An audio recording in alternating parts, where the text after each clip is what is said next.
السلام علیکم دوستو، کیسے ہیں آپ سب؟ میں زمینہ فیاض ایک بار پھر آپ کے ساتھ میں شروع کر رہی ہوں ماہ ملکہ بائی مریم مظفر پارٹ 6۔ یہ دوست امیر کروائے گی اسے۔ پینٹ وہی تھی جس کا رنگ اڑ چکا تھا، گلے میں مفلر بھی وہی سترنگی سا تھا جسے نہ جانے کب ہی آخری مرتبہ دھلنے کا شرف ملا تھا۔ بس اندر پہنی سفید بٹن شرٹ جو گھٹنوں تک آتی تھی وہ صاف ستھری لگ رہی تھی، اور اس پر پہنی آسمانی رنگ کی شرٹ جس کے بازو ہلکے سے موڑ رکھے تھے وہ مہک رہی تھی۔ لگتا ہے المیرا نے سال کی پہلی لانڈری کر لی ہے۔ کیا مطلب ہے تمہاری بات کا؟ بھورے بالوں والی نے زیبا کی تفتیشی لہجے پر آئی برو اٹھائی۔ گیس کرو۔ وہ مسکرائی اور دوبارہ سے رخ شیشے میں رکھے ہار کی طرف کر لیا۔ چاندی کے بنے ڈھانچے میں لگے نیلم کے وہ حسین پتھر المیرا کی گردن پر کتنے بھلے لگیں گے۔ زیبا غور سے اپنی دوست کو ہی دیکھ رہی تھی۔ شیشے پر دونوں کا عکس نمایاں ہوا، پیچھے کھڑی فکر مند زیبا، آگے کھڑی مطمئن المیرا، اور زیبا جانتی تھی جب اس کی دوست ہی پوری بدتیسی کی نمائش کرتی ہے کچھ گڑبڑ ضرور ہوتی ہے۔ میرا غصہ کرنے کی ناکام کوشش کی۔ انگوٹھی کہیں تم نے میوزیم سے تو نہیں چرائی؟ یہ الفاظ صرف سوچے جا سکتے تھے، انہیں ادا کرنے کی ہمت فی الوقت زیبا اپنے اندر نہیں رکھتی تھی۔ المیرا نے وہی انگوٹھی والا ہاتھ بالوں میں نزاکت سے پھیر کر آنکھیں ٹپٹپائی۔ I am engaged. جہاں زیبا کے ہوش اڑے تھے وہیں المیرا نے شرماتے ہوئے چہرے پر ہاتھ رکھا تھا۔ کون سی ٹیم، کہاں کا کام، اسے سب بھول گیا تھا۔ یاد تھا تو صرف یہ کہ المیرا کسی معصوم کے سر پر مسلط کی جانے والی ہے۔ المیرا شانوں سے پکڑا، تیزی سے اپنی طرف موڑا۔ تم نے کس کو بلیک میل کیا ہے؟ بلیک میل؟ ناسمجھی سے دیکھا ایسے جیسے یہ لفظ ہی پہلی بار سنا ہو۔ یہ انگوٹھی کہاں سے آئی؟ بازو جھٹکے سے خود پر سے ہٹا کمر اور گردن اکڑاتے ہوئے زیبا کی دوسری طرف آہستہ سے چل کر آئی۔ اب اس کا چہرہ مین ہال کی جانب تھا اور زیبا اس کے رخ پر شانہ بشانہ تھی۔ احسان کے ببا۔ واٹ؟ تم نے اس کے ببا سے منگنی کر لی؟ سارے ہال نے اس کے اونچے لہجے پر مڑ کر اسے دیکھا۔ کانوں کو پکڑتے سوری کہا۔ نہیں اوئے، پوری بات تو سن لے۔ المیرا فوراً سے اس کی طرف مڑی۔ زیبا کی بھویں ناسمجھی سے اکٹھی ہوئی۔ احسان کے بابا نے میری اور اس کی منگنی کروا دی۔ سورج کی دھوپ سبز کھڑکی سے آتی اس کے چہرے پر سایہ کر رہی تھی۔ ایک وسوسہ تھا ہیزل بھوری آنکھوں میں جھانکتی وہ سبز روشنی۔ لیکن کیوں؟ معصومیت سے کہا۔ کیا مطلب کیوں؟ انگوٹھی کو گھماتے ہوئے اس نے شیشے سے ٹیک لگانی چاہی جب زیبا نے اسے پہلے ہی پکڑ کر پیچھے کر دیا۔ المیرا کے سبز قدم کا اسے اچھے سے اندازہ تھا۔ تم تو احسان سے شادی نہیں کرنا چاہتی تھی، پھر یہ تبدیلی کیسے؟ المیرا نے افسردگی سے سانس خارج کی۔ اب میں اس قدر بھی ظالم نہیں کسی کی پرخلوص جذبات کو ٹھکرا دوں۔ دھیمے لہجے میں بولتے ہوئے اپنے بالوں میں پھر انگلیاں پھیر رہی تھی۔ زیبا نے اس کا چہرہ پڑھنا چاہا، وہ کہیں اور ہی گم نظر آ رہی تھی۔ کافی دیر خاموشی سے اسے سمجھنے کے بعد سوال کیا، تو کیا تم احسان سے شادی کر لو گی؟ آواز میں خدشہ تھا۔ اگر تم نے میرے لیے اس سے زیادہ امیر آدمی دیکھ رکھا ہے تو I can reconsider my choice. Zeba ترنت سیدھی ہوئی۔ اب آئی تھی نا اصلی بات، تم اس کے پیسے کے لیے اسے شادی کر رہی ہو۔ خاموش راہداری میں سے گزرتے ایک فرینچ کپل نے زیبا کے اونچے لہجے پر ناگواری سے اسے دیکھا۔ اس نے دوبارہ معذرت کی۔ المیرا کا رنگ چڑھ چکا تھا۔ کیوں تمہیں لگا میرا دل آ گیا ہے اس پر؟ زیبا نے گردن آہستہ سے ہاں میں ہلائی۔ المیرا کہا مار کر ہنسی، اور وہ کہا اس قدر خوفناک اور بلند تھا کہ وہاں کے لوگوں کو تو چھوڑو، مردہ بھی کفن سے اٹھ کر ہاتھ جوڑے کہ بہن آہستہ ہنس۔ زیبا کا دل ایک لمحے کے لیے دہل گیا۔ اتنا وہ خوش قسمت سرگوشی کی جھکی نظروں سے وہ اپنے ہاتھوں کو دیکھنے لگی۔ وہ انگوٹھی کسی کے لیے عہد ہوگا، کسی کے لیے ناسور، مگر المیرا کے لیے وہ انگوٹھی آنکھوں کی ٹھنڈک تھی۔ دل ہے کسی پر بھی آ جائے، مگر دماغ ہر چمکتی چیز اور ہر امیر آدمی کو دیکھ کر بس ایک ہی اشارہ کرتا ہے۔ نگاہیں اٹھائے زیبا کو دیکھا۔ کیچ اف یو کین المیرا۔ اس کے دودھیا رنگت پر موجود پیسے کی ہرس، ہیزل آنکھوں میں چمکتی لالچ اور ہونٹوں پر سجی خوشامد کرتی مسکراہٹ کسی کو بھی اس کے ارادوں سے خوف زدہ کروا سکتی تھی، اور یہاں تو سامنے اس کی اپنی دوست تھی، اس کی خیر خواہ، وہ کیوں نہ پریشان ہوتی؟ اور ویسے بھی جتنا بڑا ہیرا اتنا خوبصورت ہاتھ اتنا خوبصورت تھا۔ شیشے کو ٹریس کرتے ایک ادا سے کہا۔ اس کے ابا کیسے مانے؟ لہجہ مستحکم رکھ کر سوال کیا۔ اس کے ابا کا ماننا ضروری تھا یا میرا ماننا؟ تم تو پیسوں کی خاطر مرنے کے لیے بھی مان جاؤ، پھر ایک منگنی کیا بلا ہے؟ یہ بھی زیبا نے صرف دل میں سوچا، کہنے کی ہمت کہاں تھی۔ مس زیبا، شیشے کے قریب کھڑی لڑکی ابھی کچھ اور بھی پوچھنے والی تھی جب اپنی نام کی پکار پر وہ ہڑبڑا کر مڑی۔ اس کے ماتحت ایک انٹرن لڑکا اس کے پیچھے کھڑا تھا۔ آپ کو سپروائزر سر اپنے آفس میں بلا رہے ہیں۔ زیبا کو مانو اوپر کا سانس اوپر اور نیچے کا سانس نیچے رہ گیا۔ آنکھیں بھیجتے اس نے المیرا کو دیکھا، چہرے پر غصہ اور خوف تھا۔ مبارک ہو، بغیر آواز کے کہا۔ المیرا نے دل کے مقام پر ہاتھ رکھ کر داد وصول کی۔ زیبا نے ناگواری سے اسے دیکھا، پھر اس انٹرن کے ساتھ جانے لگی۔ اچھا سنو، المیرا کی پکارنے پر رکی۔ اپنی فلیٹ کی چابی دے جاؤ، میری مالک مکان آج واپس آ رہی ہے اور میرے پاس اور کوئی ٹھکانہ نہیں ہے۔ میں کچھ دن تمہارے فلیٹ میں رک سکتی ہوں؟ پل میں تولا، پل میں ماشا والا حساب تھا اس عورت کا۔ ابھی کیسے گھمنڈ سے کھڑی تھی، اب کیسے معصومیت سے مانگ رہی تھی۔ زیبا کو تذبذب کا شکار ہوئی۔ پلیز بس کچھ دن کی بات ہے، ایک بار شادی ہو جائے تمہیں ایک اچھا سا فلیٹ دلوا دوں گی۔ الفاظ درخواست کرنے جیسے تھے مگر پھر بھی اس کے چہرے سے لگتا نہیں تھا وہ نہ سننے کے موڈ میں ہے۔ چابی لینے کے لیے ہتھیلی پھیلائے۔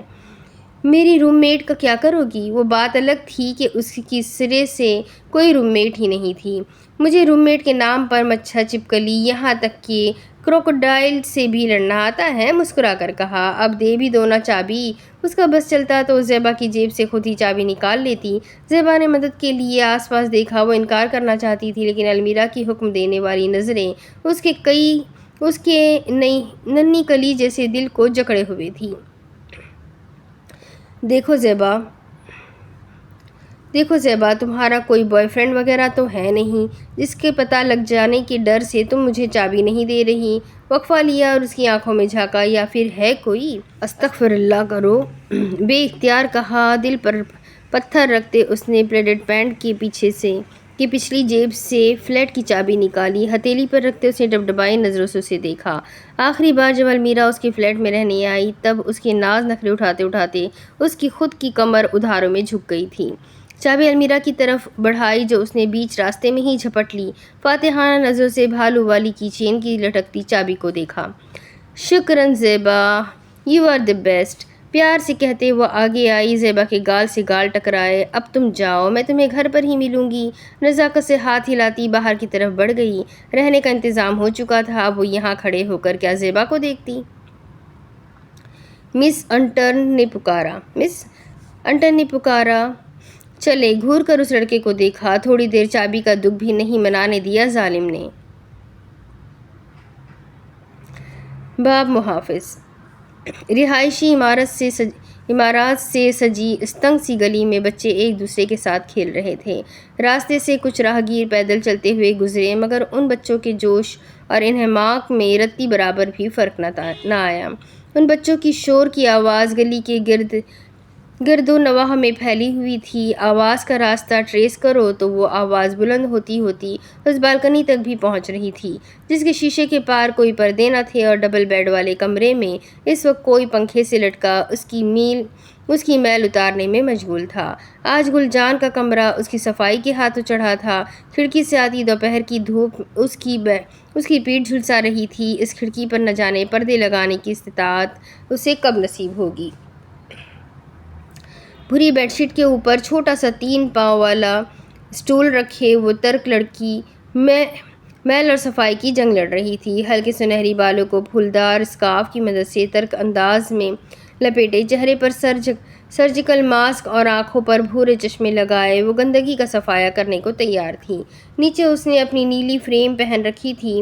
گلجان کوئی رسک لینے کو تیار نہ تھی۔ اگر جو یہاں سے کوئی کیڑا یا دھول کا مرغولا اس کی آنکھ میں گھس گیا پھر اس کی آنکھ خراب ہو گئی اور وہ اندھی ہو گئی یا پھر بدتر اسے سرجری کروانے کے لیے پیسے جمع کرنے پڑے تو گلجان کیا کرے گی؟ ویسے بھی احتیاط علاج کی ماں ہے۔ زور سے کپڑے کو پنکھے کے ہتھے پر رگڑتے اس نے مٹی اور دھول کو ہٹایا۔ نیچے سے بچے یوں ہی عربی میں اونچا اونچا بول رہے تھے، اوپر وہ اٹھنے والی دھول کی وجہ سے کھانس رہی تھی۔ ایک تو وہ پنکھا پہلے ہی زمین سے اتنی اونچائی پر لگا تھا، اوپر سے اس کا اسٹول بھی زمین کے اتنے ہی ساتھ چپکا تھا، بازو لمبا کر کر کے تھک گیا تھا۔ بہن کو ڈھونڈنے آئی تھی، صفائی والی بن کر رہ گئی تھی۔ ایڑیوں کے بل کھڑے ہوتے اس نے پنکھے کے سر کو صاف کرنے کے لیے ہاتھ آگے کیا، جب کمرے میں اچانک سے فون کی چنگاڑتی ہوئی آواز نے خلل ڈالا۔ بمشکل سے گردن ہلکی سی موڑ کر بستر پر پڑا اپنا فون دیکھا۔ ترچھی نظروں اور اسٹول پر سے پھسلتی ایڑیوں کے ساتھ بمشکل اس کو جلتی بجھتی اسکرین پر بشریٰ یاسمین کیفے کالنگ نظر آیا۔ بھوری اینک کے پیچھے نیلی فریم میں چھپی اس کی نیلی آنکھوں میں خوشگوار حیرت ابھری۔ سب کچھ بالائے طاق لاتے ہوئے وہ جھپٹنے والے انداز میں فون تک گئی۔ جب ایڑیاں مڑی، ایک پاؤں ہوا میں گیا، دوسرا اسٹول پر مضبوطی سے جمع ہونے کی وجہ سے اسٹول کے ساتھ بستر پر لڑکا اور یہ گلجان سیدھا بازو کے بل بستر پر ٹھا۔ آہ کراتے ہوئے اس نے کمر پر ہاتھ رکھا۔ فون ہنس بج رہا تھا جبکہ اس سے اپنی دنیا گھومتی محسوس ہو رہی تھی۔ دوپہر میں ہی ان گنت تارے نظر آ گئے۔ اس کا پاؤں اسٹول سے پھسلا یا پھر اسٹول بستر پر پھسلا، کچھ کہہ نہیں سکتے تھے۔ بو بنینن ین مسینا ازن ویرن، آگ لگ جائے اس عمارت کو۔ حلق کے بل چلاتے وہ کوہنی کے سہارے سیدھی ہوئی۔ سانس لینے میں دشواری ہو رہی تھی۔ پھر احساس ہوا کہ چہرہ کسی کورونا کے مریض کی طرح ڈھکا تھا۔ فوراً سے ماسک ہٹایا اور گہرے سانس لیے۔ فون اب خاموش ہو چکا تھا، مگر اس کی کمر تو ٹوٹ چکی تھی نا۔ بیڈ کے بیچوں بیچ بیٹھے اس کے سنہری بال ڈھیلے ہوئے اسکارف سے نکل کر بال باہر آ چکے تھے۔ ساری دنیا بھوری لگ رہی تھی۔ وجہ لگنے والی چوٹ نہیں، کمال ان چشموں کا تھا۔ فون دوبارہ بجنے لگا۔ غصے سے گل نے چشمہ اٹھا کر دور پھینکا اور فون ہاتھ میں لیتے کال اٹھائی۔ مرحبا۔ پیٹھ کے بل بیٹھتے وہ اپنے ٹوٹے ہوئے کندھے کو مسل رہی تھی۔ سرمئی شرٹ اور لال سویٹ پینٹس دھول اور مٹی میں لپٹی تھی۔ کہاں ہو؟ بشریٰ کے لہجے سے یوں لگتا تھا وہ سرگوشی کر رہی ہے، مگر گل نے زیادہ دھیان نہ دیا۔ اس وقت اس کے دماغ کے تمام پرزے ہل چکے تھے اور سوچنے کے لیے دماغ ہی تو چاہیے تھا۔ جہنم سے 4 قدم دور، آپ بتائیں ریس لگانی ہے کیا؟ سسکیوں کے درمیان کہا اور کندھا سہلانے لگی۔ پورے بدن میں درد کی ٹھیسیں اٹھ رہی تھیں۔ نوکری ہے تمہارے لیے۔ پہلے لفظ پر ہی گل کی آنکھیں پوری واہ ہوئی۔ جھٹکے سے اٹھ کر سیدھی بیٹھی، اسکارف پیچھے گر گیا۔ نوکری؟ نیلی شفاف آنکھیں پھٹی کی پھٹی رہ گئی، ہلکے گلابی ہونٹ مدھم سا مسکرائے۔ ہاں، میری ایک مصری دوست کو اپنے ریسٹورنٹ کے لیے ایک ویٹرس چاہیے۔ فوراً کیفے پہنچو اور وہ یہاں آئی ہوئی ہے۔ گل جو بڑی خوشی سے سب سن رہی تھی، آخری کے حکم پر اس کے چہرے کی جوت بجھ گئی۔ آنکھوں میں سستی اتر آئی، اطراف میں نظر دوڑائی۔ جہاں ایک طرف لانڈری والے کپڑوں کا ڈھیر لگا تھا، سر پر لٹکا پنکھا آدھا گندا تھا اور الماری بکھری ہوئی تھی۔ ابھی یہ سب بھی رہتا ہے۔ تھک کر وہ دوبارہ پیٹھ کے بل ڈھیسی گئی۔ آپ مجھے ان کا نمبر فارورڈ کر دیں بشریٰ، میں خود بات کر لوں گی، اس وقت میں بہت مصروف ہوں۔ کر ہی نہ لے وہ کاہل عورت بات۔ تمہاری مصروفیت کیا ہے؟ جہنم جانا۔ بے فکر رہو، جہنم میں تم جیسے بیوقوفوں کی کوئی کمی نہیں ہوگی، مگر اس دنیا میں تم جیسے بیوقوفوں کی کمی ضرور ہو جائے گی۔ اس لیے اٹھو اور کیفے آؤ۔ اپنی بہن کو ڈھونڈنا ہے یا نہیں؟ یہ ایک حکم تھا، کیونکہ دوسری طرف یاسمین کی مالک اب کال کاٹ چکی تھی۔ گل نے ناگواری سے فون کو دیکھا۔ سیدھا منہ پر کال آئی تھی، سیدھا منہ پر کال کاٹی ہے، اور پھر آس پاس دیکھا۔ یہ اتنا کام کون کرے گا؟ کاش 2 ہفتوں کی صفائی ساتھ ساتھ کر لی ہوتی۔ غصے سے وہ بستر پر رکھے سرہانے کو مکے مارنے لگی۔ ایک مکہ مارا، پھر دوسرا اور تیسرے کے لیے ہاتھ بلند کیا ہی تھا جب کندھے میں اٹھنے والے مروڑ نے اس کی چیخ نکال دی۔ آہ! اب اس ٹوٹے ہوئے بازو کے ساتھ کہاں جائے وہ؟ آگ لگ جائے اس عمارت کو۔ اس کی چیخ باہر سے گزرتی ایک بوڑھی عورت کے کانوں میں بھی پڑی۔ وہ لاٹھی کے سہارے چلنے والی عورت رک گئی۔ یہ کس کی پکار تھی؟ آس پاس تو کوئی نہیں تھا۔ کیا اس عمارت میں آصف کا سایہ ہے؟ دل ہی دل میں وہ رد کرتی اس نے لاٹھی کی مدد سے چلنے کا نظام دوبارہ شروع کیا۔ ڈاؤن ٹاؤن قاہرہ ہمیشہ کی طرح پر رونق، مصروف اور خوبصورت تھا۔ اس علاقے کو تعمیر کرنے والے شخص اسماعیل پاشا کی سیاہ مورتی شان سے کھڑی ارد گرد گھومتی گاڑیوں کو دیکھ رہی تھی۔ سورج کی کرنیں اس کے مٹیالے وجود سے ٹکرا کر اسے نارنجی ظاہر کر رہی تھیں۔ کونے میں بنا یاسمین آج بھی باقی مصر سے الگ تھلگ تھا، اندر عام دنوں کی بنسبت زیادہ رونق تھی۔ درمیانی میز پر ایک سیاہ بالوں والا دبلا پتلا آدمی اپنی کافی پی رہا تھا۔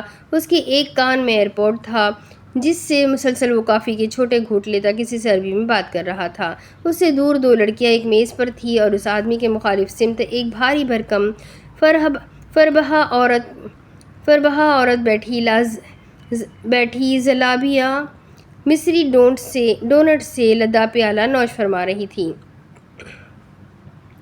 کیفے میں آج بھی ایک ترک گیت ہلکی سی آواز کے ساتھ چل رہا تھا اور آج بھی بشرا اسکارف باندھے جھاڑو سے دھول اڑا رہی تھی۔ اس کے علاوہ خاموشی تھی، بشرا کے جھاڑو مارنے کی ہلکی سی آواز اور اس آدمی کے عربی میں کہے جملوں کے علاوہ۔ میں آ گئی، زور سے کیفے کا دروازہ کھولتے ایک وجود اندر داخل ہوا۔ کیفے میں سب ایک لمحے کو ڈر گئے۔ آمد انتہائی غیر متوقع تھی۔ اس عورت نے دہل کر دل پر ہاتھ رکھ کر استغفار کہا۔ ان دو لڑکیوں نے بس ایک ناگوار نگاہ دروازے پر ڈالی، مگر میز پر بیٹھا آدمی اس کے منہ سے کافی کسی فوارے کی طرح باہر نکلی۔ دروازے پر کھڑی گہرے سانس لیتی گلجان کا حلیہ کہیں سے بھی ایک بزنس میٹنگ یا پہلے تاثر کے حساب سے قابل قبول نہیں لگتا تھا۔ فیروزی رنگ کا بلیزر جس کی کوہنیوں پر داغ لگے تھے، سفید رنگ کی گول گلے والی شرٹ اور بال اپنی کلاسک پونی میں ہونے کی بجائے کیچر میں آدھے قید چہرے کے اطراف میں بکھرے تھے۔ بے ہنگم ہوتی سانس پر قابو پاتے ہوئے اس کا سر جھکا تھا اور ہاتھ ہینڈل پر دھڑا تھا۔ کہاں ہے وہ عورت؟ اپنی مادری زبان میں کہا اور ایک نظر اطراف میں گھمائی۔ اس نے ایک قدم آگے بڑھایا، بیچ راستے میں ہی رک گئی۔ نیم بند آنکھیں پہلے حیرت سے مکمل واہ ہوئی، دو قدم آگے بڑھائے، کہیں یہ خواب تو نہیں؟ انہیں مسئلہ یہ لیکن منظر وہی رہا، نہیں یہ خواب نہیں۔ حال صرف گل کا یہ نہیں تھا بلکہ کافی کے فوارہ نکالنے والا وہ آدمی بھی حیرت سے منہ کھول کر گل ہی کو دیکھ رہا تھا۔ تم! ایک لفظ، دو آوازیں۔ دروازے پر کھڑی فیروزی بلیزر اور سفید شرٹ والی گلجان کی آواز، میز پر بیٹھے سیاہ بٹن شرٹ اور ایئرپورٹ والے زبیر کی آواز، یاسمین میں موجود چاروں لوگ سامنے چلتی فلم کو دیکھ رہے تھے۔ دونوں ساکت بیٹھے تھے جب کہیں سے زبیر کی پکار سنائی دی۔ وہ ہال میں لوٹا اور اپنے ایئرپورٹ پر انگلی رکھی۔ میں تمہیں تھوڑی دیر بعد کال کرتا ہوں۔ دوسری طرف والا شخص یقیناً اس کو بے عزتی کے زمرے میں لے چکا ہوگا، مگر تب تک زبیر نے کال ڈسکنیکٹ کر دی تھی۔ تم یہاں کیا کر رہے ہو؟ غصے سے انگریزی میں پوچھا۔ ایک کیفے میں بیٹھ کر کیا کیا جاتا ہے؟ سوال کے بدلے سوال، لیکن تھوڑے میٹھے لہجے میں۔ ایک جانچتی نگاہ اوپر سے نیچے تک اس پر ڈالی۔ مسکراہٹ تو نہیں، البتہ اس نے ناک ضرور چڑھائی تھی۔ البتہ تمہیں دیکھ کر کہیں سے نہیں لگتا تم کسی کیفے میں آئی ہو۔ اس کے کہنے پر نیلی آنکھوں نے اوپر سے نیچے تک خود کو دیکھا۔ گل کا چہرہ ہلکا سا شرم سے لال ہوا۔ اسے تھوڑی معلوم تھا سامنے اس کی ایکس نوکری کا ایکس رائول موجود ہوگا۔ فیروزی بلیزر کے نیچے سفید گول گلے والی شرٹ غیر استری شدہ تھی، چہرہ میک اپ سے پاک تھا اور ٹوٹے ہوئے پاؤں میں 6 کے بجائے 3 انچ کے سیاہ ہیلز تھے۔ Beauty Spain. آنکھیں چراتے ہوئے اس نے ادھر ادھر دیکھا۔ کیفے ہے یہ، بال پیچھے کیے، کوئی بھی آ سکتا ہے یہاں۔ تم بھی تو آئے ہو۔ کندھے اچکاتے ہوئے اس نے اپنا دفاع کیا، بچکانہ اور فضول طریقہ سے ہی صحیح، مگر کیا ضرور تھا۔ ساتھ ساتھ وہ چھوٹے چھوٹے قدم اپنی دائیں جانب بیٹھی عورت کی طرف بھی لے رہی تھی۔ کٹہرے میں کھڑا تو تم نے ہی کیا ہے مجھے؟ آنکھیں گھماتے اس نے کافی کا کپ اٹھایا جو غلطی سے اب خالی ہو چکا تھا۔ ساری کافی سامنے میز پر گری تھی۔ چہرہ بجھ گیا اور مصری عورت بہت غور سے ان دونوں کی کارروائی دیکھ رہی تھی۔ گل نے بولنے کے لیے لب واہ کیے۔ گل ادھر آؤ۔ بشرا نے اس عورت کی نگاہیں سمجھتے اسے اپنے بازو کے ہالے میں لیتے دروازے سے ہٹایا اور دھپ سے اس عورت کے سامنے بٹھا دیا۔ وہ عورت گل کو ایسے دیکھ رہی تھی جیسے مریخ سے اترا کوئی ایلین ہو۔ بشرا اس کے کان کے پاس جھکی۔ یہ ناجیہ ہے، میری دوست، اپنا کاروبار ہے مٹھائی کا۔ قاہرہ سے تھوڑا باہر نکل کر دکان ہے اس کی وہاں۔ تمہیں نوکری لگوا دوں گی، بس تم اچھے سے بات کرنا اس سے۔ کندھے کو داد دیتی بشرا نے گل کو بولنے کا اشارہ کیا۔ مسکرائی اور اوپر سے نیچے تک اس عورت کو دیکھا۔ جھریوں زدہ چہرہ، ہلکی سرمئی آنکھوں پر گول چشمے، سفید بالوں کے جھجھے میں سرخ رنگ کی ہائی لائٹس، کھلا سا سرخ گوٹے والا کافتان اور موٹے ہاتھوں میں سونے کا بڑا سا کنگن۔ دیکھنے میں تو اچھی خاصی امیر لگ رہی ہے۔ سرخ نیل پالش، نئے نئے نئے مینیکیور کی علامت تھی، چہرے کا نور کسی تازہ تازہ فیشل کی داستان سنا رہا تھا۔ مرحبا مسکرا کر سلام کیا، جس کا ناجیہ نے سر کے خم سے جواب دیا۔ وہ اپنے کھانے کے ساتھ انصاف کرنے میں مصروف تھی۔ زلابیہ پلیٹ سے اٹھاتی اس عورت نے ایک جانچتی نگاہ اس پر ڈالی۔ تو تم ہو وہ جس سے نوکری چاہیے؟ گل نے بشریٰ کو دیکھا۔ اسے عربی نہیں آتی تھی، یہ عورت اس سے عربی میں سوال کر رہی تھی۔ بشریٰ نے ہاتھوں کے اشارے سے ناجیہ کو بات سمجھانا شروع کی۔ اسی وقت گل کو خیال آیا، جب اس عورت کو ترکش نہیں آتی اور بشریٰ کو عربی نہیں تو یہ بشریٰ کی دوست کیسے ہوئی؟ یہ دونوں کیسے بات کرتے ہوں گے؟ بلکہ وہ کیسے بات کرے گی؟ اشارے کرتی بشریٰ کا کندھا گل نے کھینچ کر اپنے چہرے کی طرف کیا۔ یہ آپ کی دوست کیسے ہو سکتی ہے بشریٰ؟ سرگوشی میں اچھا خاصا غصہ تھا۔ بشریٰ نے گھور کر اسے دیکھا۔ دوستیاں زبانوں سے نہیں دل سے کی جاتی ہے کم عقل لڑکی۔ طنز کرتے اس نے اس کا گال تھپکا۔ گل نے کندھا آزاد کر دیا۔ ایک تو وہ ٹوٹے جسم کے ساتھ یہاں دوڑ کر آئی تھی، اوپر سے اب 1 گھنٹہ اسے بات سمجھانے میں لگ جائے گا۔ کیا تھا جو یہ مصری انگریزی سیکھ لیتی؟ سر پیٹتے ہوئے اس کا دل کیا وہ رونے لگ جائے۔ بشریٰ ابھی بھی ناجیہ کو اشاروں میں کچھ بتا رہی تھی اور سفید سرخ بالوں والی وہ عورت زلابیہ منہ میں ڈالتے بس سر ہلا رہی تھی۔ سمجھ اسے کچھ آئے نہ آئے مگر پیٹ تک جاتا کھانا لذیذ تھا۔ 2 دیواریں آپس میں ٹکرا رہی تھیں۔ تمہیں مدد چاہیے؟ انگریزی میں کہے جانے والے جملے پر گل نے سر اٹھایا۔ دور بیٹھا زبیر جو کافی دیر سے یہ سارا تماشا دیکھ رہا تھا، اسے اب مزید رہا نہیں گیا، اٹھ کر ان کے سروں پر آ گیا۔ گل کو حیرت ہوئی۔ ایکسکیوز می زبیر، اور اس کی مدد کر دے۔ آج سورج کیا مغرب سے نکلا تھا؟ میں فارغ ہی ہوں اور تمہیں دیکھ کر لگتا ہے اس عورت سے ملنے کسی ضروری کام سے آئی ہو، تو میں تمہارا ٹرانسلیٹر بن سکتا ہوں۔ گل کی سمجھ میں بات ابھی بھی کچھ خاص نہ آئی تھی۔ زبیر سے مدد مانگنا مطلب انا پر پیر رکھنا نہیں، کسی مرد سے مدد مانگنا مطلب اپنی زنانہ انا پر پیر رکھنا۔ ہاں، اگر تم کسی رشتے میٹنگ کے لیے آئی ہو تو ابھی بھی وقت ہے، چلی جاؤ ورنہ پوری عمر یوں ہی گزر جائے گی۔ بات سمجھاتے بات سمجھتے۔ اپنے طنز پر وہ ہلکا سا مسکرایا۔ گل نے اسے سیریسلی والی نگاہوں سے دیکھا۔ بشریٰ اور ناجیہ کو دیکھتے اس نے گہری سانس خارج کی۔ گھر جا کر اسے کپڑے بھی دھونے تھے، وہ پورا دن ان عورتوں کے ساتھ ضائع نہیں کر سکتی تھی۔ بشریٰ دونوں عورتوں نے اس کی طرف دیکھا۔ آپ جائے زبیر میری مدد کر دے گا۔ جھکی نظروں کے ساتھ اس نے ساتھ کھڑے مرد کی طرف اشارہ کیا۔ بشریٰ کو صدمہ سا لگا۔ ایک تو میں اس کی مدد کر رہی ہوں، اوپر سے یہ مجھ سے کسی اور کو فوقیت دے رہی ہے۔ بشریٰ نے زبیر کو دیکھا۔ وہ ہلکا سا مسکرایا تاکہ ماحول کا تناؤ کم ہو۔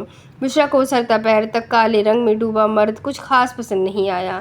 بے دلی سے پیچھے ہٹتے ہوئے اس نے زبیر کے لیے کرسی کھینچی۔ دل تو کیا تھا اسے گرا دے، وہ جانے والی تھی جب زبیر نے کھنکار کر انہیں روکا۔ ایک ایکسٹرا ملک والی اسٹرانگ سی کافی۔ اس کی فرمائش پر کیفے کی مالکین گندا سا مسکرائی۔ زبیر کی مسکراہٹ کم ہوئی۔ فری کی نہیں مانگ رہا، پیسے دوں گا، بھلائی کا تو زمانہ ہی نہیں۔ بشریٰ آرڈر لیتے کچن میں غائب ہو گئی۔ دور بیٹھی وہ 2 لڑکیاں اپنا بل ادا کرنے لگیں۔ تو کیا کام ہے تمہیں ان سے؟ ہاتھوں کو باہم ملاتے میز پر رکھا۔ بشریٰ نے بتایا ہے یہ کسی مٹھائی کے ریسٹورنٹ کی مالک ہے، بس وہیں ویٹرس کی نوکری چاہیے۔ زبیر کے کھلے لب بند ہوئے۔ ویٹرس؟ آواز سے لگتا تھا اسے یہ نوکری خاصی پسند نہ تھی۔ گل جان نے سر ہلایا۔ اب تم ایک ویٹرس کی نوکری کرو گی؟ مجبوری ہے۔ اگر تمہارا وہ اینگری برڈ دوست مجھے نوکری سے نہ نکالتا تو گل جان پر کبھی اتنے برے دن نہ آتے۔ سینے پر بازو باندھتے اس نے غصے سے شکایت کی۔ زبیر نے چہرہ پھیر لیا۔ تھکن زدہ سانس خارج کرتے اس نے پیشانی مسلی۔ فاتر تمہیں نوکری سے نکالتا یا نہ نکالتا فرق نہیں پڑنا تھا، کیونکہ پروڈکشن ہاؤس نے تمہیں اسی کے لیے ہائر کیا تھا۔ فاتر نوکری چھوڑ کر چلا گیا، مطلب اب تمہاری بھی کوئی ضرورت نہیں۔ گلجان کے تناؤ زدہ چہرہ ویسا ہی رہا۔ اور دوسری بات، تمہیں ویسے بھی وہ فائر کرنے والے تھے کیونکہ تم ایک نان ایجپشین تھی۔ اس نئے انکشاف پر گل تیزی سے آگے ہوئی، آنکھیں سوچ میں پڑ گئی، لب حیرت سے واو میں ہلے۔ واہ مسٹر، اور پھر بھی تم مجھ سے پوچھ رہے ہو میں ویٹرس کی نوکری کروں گی کیا؟ جب تم لوگ باہر سے آنے والے لوگوں کو نوکریاں نہیں دو گے تو یہی سب کرنا پڑے گا نا انہیں۔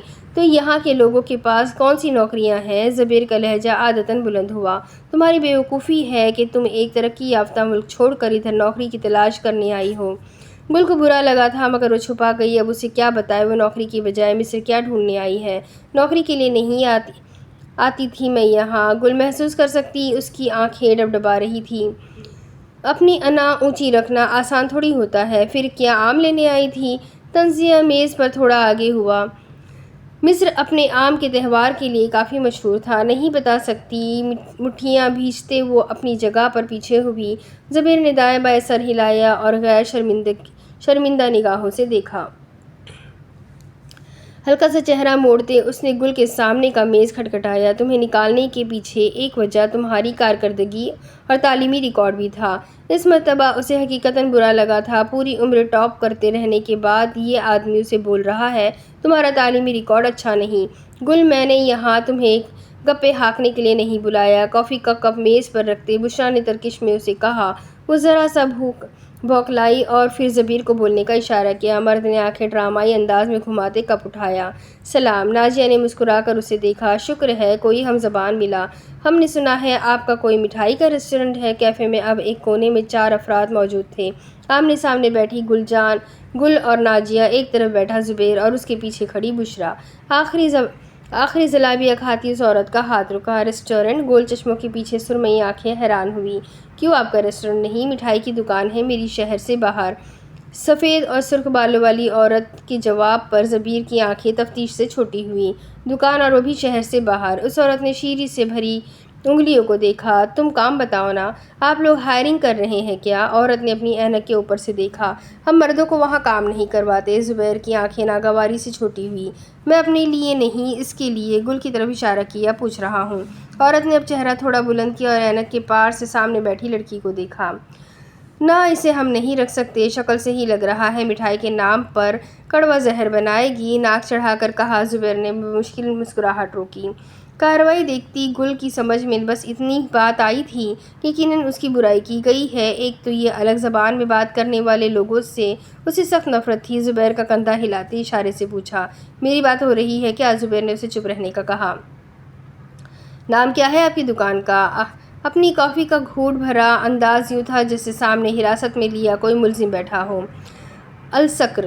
کافی حلق میں اٹکی کھانستے ہوئے اس نے کپ نیچے رکھا۔ بشریٰ نے اس کی پیٹھ سہلانا شروع کیا۔ کھاس مت، ابھی صاف کیا ہے یہ میز۔ کھانستے کھانستے اس کی آنکھوں میں پانی آ گیا۔ بشریٰ کی بولی اسے کہاں سمجھ آئی تھی؟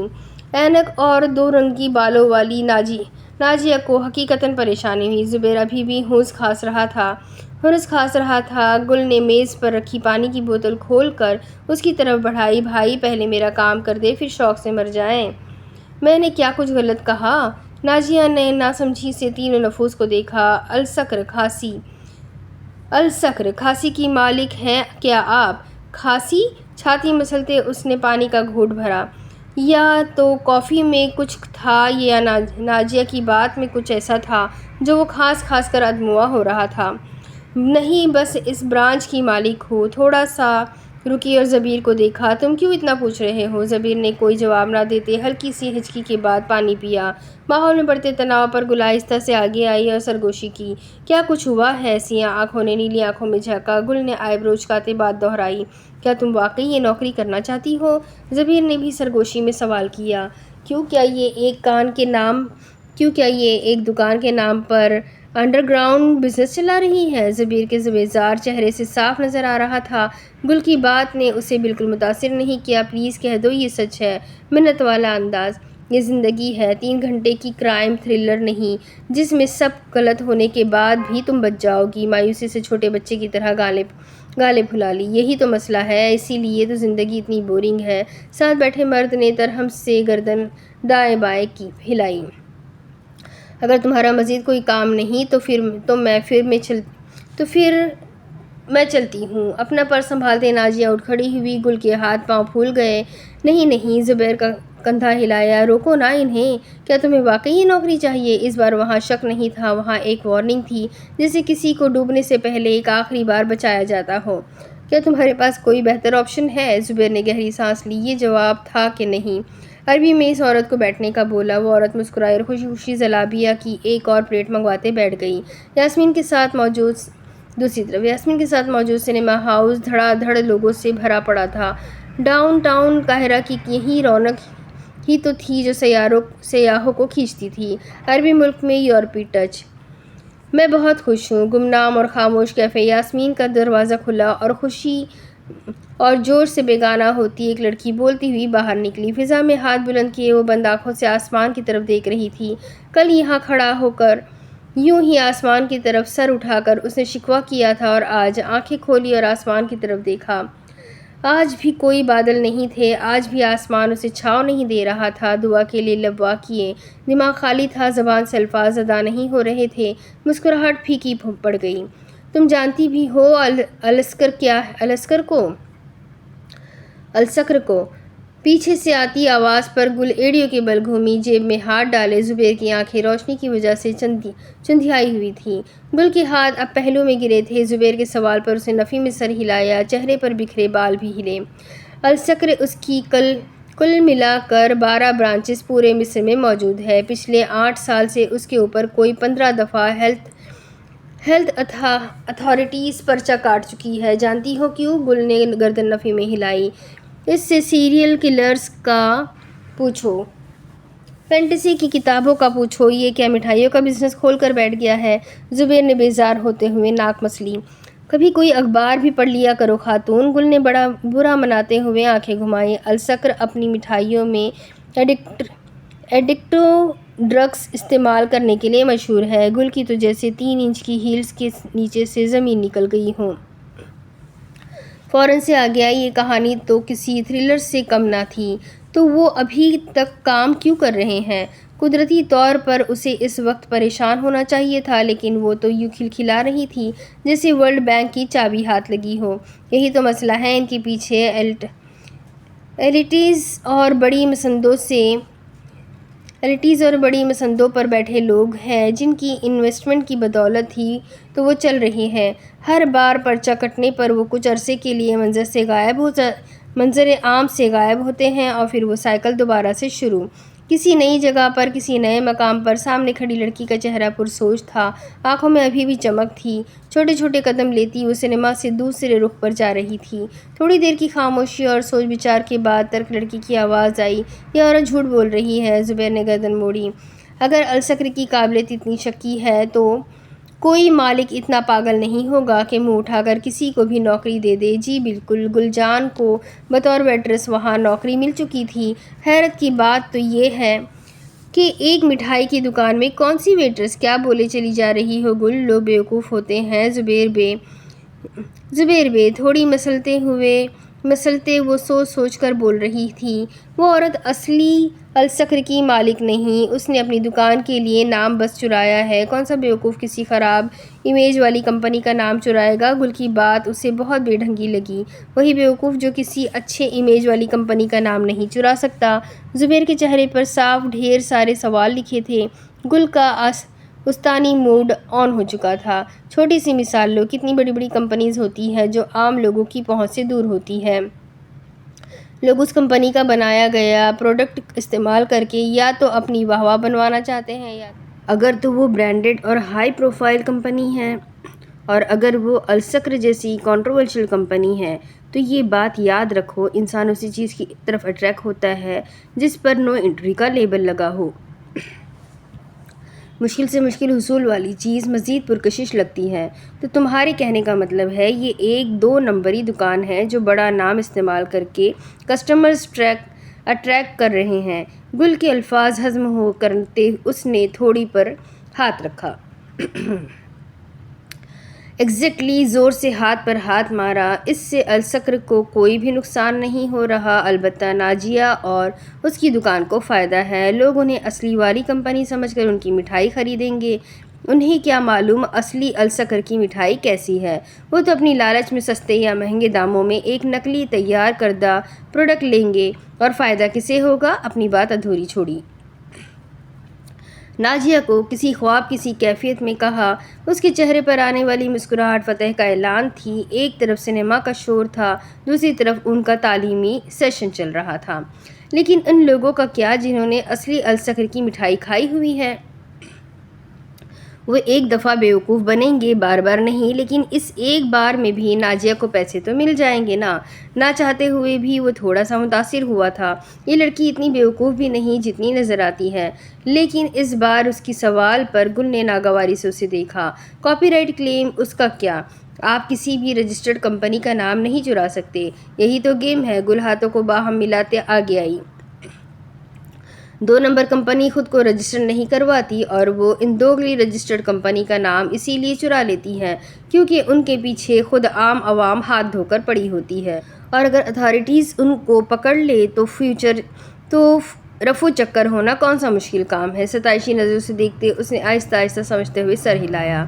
یا سلام، کمال کر دیا، تمہارے پاس تو گل واقعی میں دماغ ہے۔ لڑکی نے اپنے نادیدہ کالر جھٹکے۔ لیکن ایک بات تو بتاؤ، وہ رازداری سے آگے آیا، تمہیں اتنا سب کیسے معلوم؟ زبیر کے لہجے میں چھپا طنز اس کی نظروں سے چھپا نہیں رہ سکا۔